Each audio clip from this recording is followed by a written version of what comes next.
When you first start working in WordPress, you may be tempted to play with the code editor to make changes to your theme. It's frowned upon because it makes it easy to crash your site, but people still do it out of convenience. However, a WordPress update coming soon will help protect users from breaking their site if they decide to use that feature. Before we get into that though, I'm Mickey Mellon and this is A Brighter Web, episode number 22, brought to you by all of us at Green Melon. Our goal with this podcast is to give you quick weekly insights for news, products, and ideas so we can all make the web a brighter place to be. These might be actual web tips talking about strategy, search engines, WordPress plugins, and UX, or it may be productivity ideas to help you get more done and free up your time to do great things. We also want to thank our sponsor, ClickHost.com. ClickHost provides top-rate web hosting at prices as low as $5 a month. Visit clickhost.com/ABW for an exclusive 20% off discount for listeners of A Brighter Web. Today we'll talk more about new features coming in WordPress 4.9, Google Photos can recognize your pets, Google Calendar has a new layout, HTTPS migrations don't result in traffic loss, and disabling right-click for your users won't affect your SEO. Let's dig in. WordPress 4.9 is coming out soon, and one of the biggest areas they're changing is the code editor. Right now, if you edit code in there, you'll probably be okay, but if you mess up one little character, it could take down your whole site, and you'll have to know how to get in via FTP to fix things. Coming soon in 4.9, if you try to edit a file in the WordPress editor, a few things will happen. First, you get a pretty stern warning that you shouldn't be in there editing files.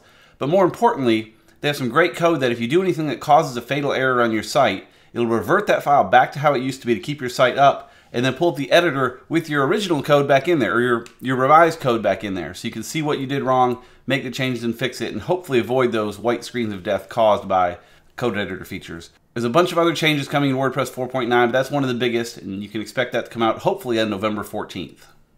I love Google Photos. One of the neat features it has is it'll group people together based on recognizing that it's all one person from facial recognition, and you can put a name on it. So for example, I can go into Google Photos and search for Kelly Mellon and find all the pictures of my wife that are in there. It's really neat.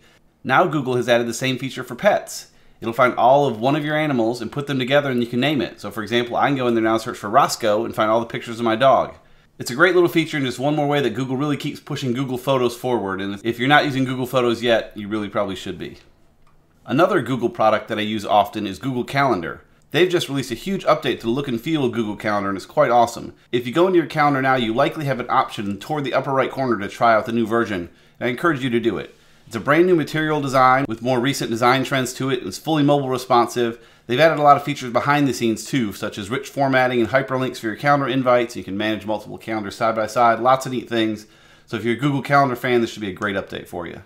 A user named Barry Adams asked, Google treats HTTP to HTTPS as a site move, but you can't use Google Search Console change of address for it. So basically lose traffic and suck it up.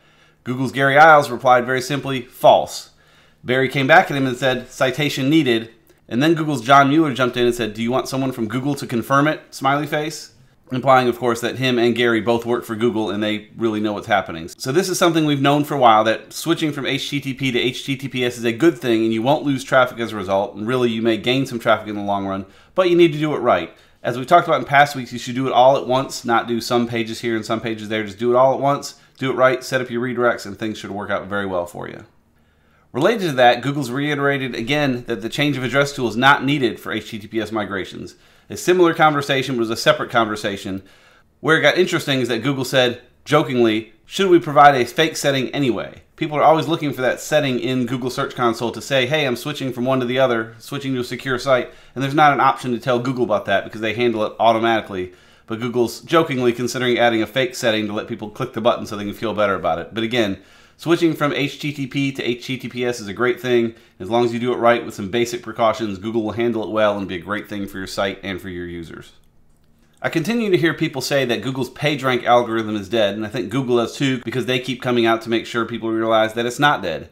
A user named Andrew asked them, would using the original PageRank to model internal link weight have any value nowadays, or has it moved on too much to be valid? And John Mueller replied, it doesn't have to be exact to be useful though. Meaning PageRank still used. The exact model is different than it was back in 1997, of course, but it's still being used, it's still worth looking at, it's still worth understanding, and it does play a big factor in how Google ranks search results. When it comes to Google image search, things are a little bit tricky sometimes. Someone asked Google about whether they should use a CDN, a content delivery network. For example, having Amazon, S3, or other places store your images to help free up the load on your server to help your site load more quickly. And Google's John Mueller said, CDN URLs are fine, but I try to avoid moving image URLs too much. So I tend toward using your own domain or subdomain via a CDN. So what he means by that is, in our case, if we wanted to use a CDN, we could pay for one of those content delivery network services, but rather than having the images with a big long Amazon address, we could set up a subdomain with a CNAME for something like images.abrighterweb.com and host all the images there, so that way the names wouldn't change often. Really, the only place you go wrong with a CDN is if they move things around a good bit. Google can't keep track of them as quickly as you would like, and you could lose chances to rank in Google image search, which can drive some pretty good traffic from time to time. So many of you probably don't need a CDN, depending on the size of your site, but if you do, it's worth looking into ways to make it a subdomain on your own site so you can keep those image names exactly the same over time. Someone asked Google another good question that frankly I'd never even considered. They said, is the algorithm the same for the top 10 as it is for 11 to 100? I see websites jump directly from 100 to 20, but those that are in the top 10 take too much time to jump to 5th or 4th. So I wanted to know if the algorithm that runs is on the same level or not. Google's response was yes. It's the same algorithm essentially that does all of this ranking. And usually what happens, there's a lot of competition for the head of some of these queries, and that makes it a bit harder to jump around in the top of the search results. Whereas on the lower part of the search results, things can shuffle around quite a bit, and that's kind of natural because there's just a lot less competition in those places. So Google's confirmed they do use the same algorithm from results 1 through 10 all the way down to the end of the list, which again is something we thought we knew, but it's nice to hear Google confirm that kind of thing. We've talked about Google Posts on here a few times, the new feature for Google My Business that lets businesses post essentially little temporary blog entries on Google, and now you're able to create them through the Google My Business API. What that means for most of us is that we'll certainly see some tools pop up soon from places like WordPress and others that will help you automate some of that posting. So when you publish on your site, it'll automatically add a Google post. I've not seen any third-party tools support it yet, but I suspect that's coming very soon, and we'll try to share that if we see some. One more question I saw Google answer this week that was interesting, that again is one I hadn't really considered before, but it was good to hear. The question was, is disabling right-click and content selection for content protection efforts affect SEO in a good way or a bad way? So this is where you have sites that when you try to right-click, it says, sorry, you can't do that on this site for security or whatever reason they dream up. They're wondering if that can impact your SEO. So John Mueller, I love his answer on this one. He said, that's a bit obnoxious and useless. Easy to do it anyway, but doesn't affect SEO. So as John said, if you're disabling right-click to, quote, protect your content, it's not hard to get around it. It'll frustrate users more than it will help you. So I discourage you from doing that. However, if you insist on doing it, it won't have any SEO implications from it, so you're safe to do it from that perspective. And lastly, for our tip of the week, it's a very simple phrase, only think about cat food once.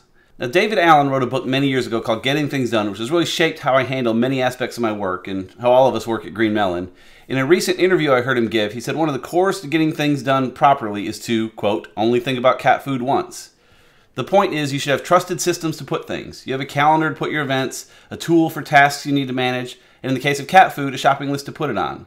If you have something kicking around in your brain all day, it's hurting your productivity.